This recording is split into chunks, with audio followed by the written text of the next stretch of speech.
ఒక మహత్తరమైనటువంటి దినం. నెల్లూరు అటు ప్రకాశం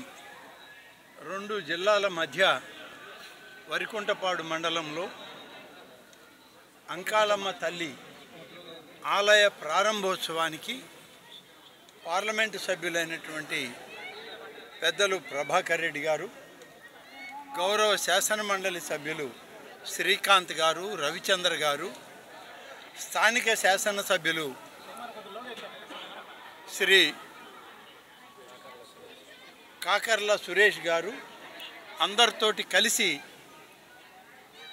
మేమందరం ఇక్కడికి రావడం జరిగింది. ఇది ఒక మహత్తరమైనటువంటి దినం. ఈ గ్రామంలో అనేక మంది బయట ప్రాంతాలకు వెళ్ళి వ్యాపారాలు చేసుకుంటూ అక్కడ సంపాదించినటువంటి దానిలో కొంత భాగం తమ స్వగ్రామంలో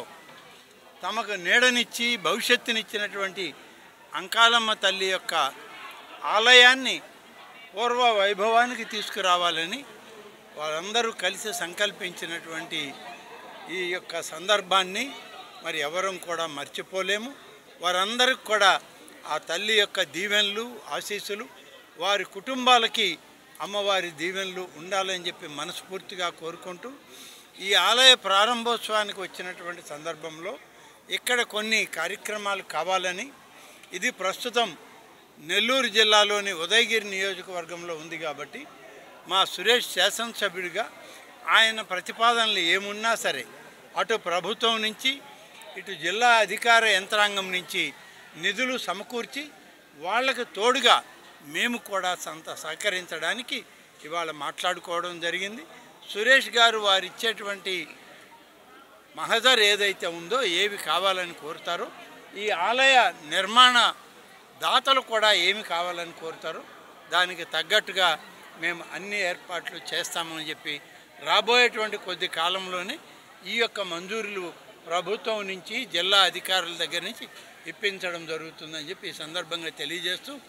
అంకాలమ్మ తల్లి యొక్క ఆశీస్సులు ఇవాళ ఎన్డీఏ కూటమి నాయకుడైనటువంటి ఈ రాష్ట్ర ముఖ్యమంత్రి తెలుగుదేశం పార్టీ జాతీయ అధ్యక్షులు శ్రీ నారా చంద్రబాబు నాయుడు గారికి సంపూర్ణంగా ఆ తల్లి యొక్క దీవెనలు ఉండాలని, ఈ రాష్ట్రం సకల సంపదలతోటి ముందుకు సాగి సకల అరిష్టాలను హరించి ఎటువంటి ఒడిదుడుకులు లేకుండా సంక్షేమ అభివృద్ధి ఫలాలని ఈ రాష్ట్ర ప్రజానీకానికి అందించే విధంగా ఆ తల్లి మమ్మల్ని అందరినీ ఆశీర్వదించి ముందుకు నడపాలని కోరుకుంటూ సెలవు తీసుకుంటాను. Thank you.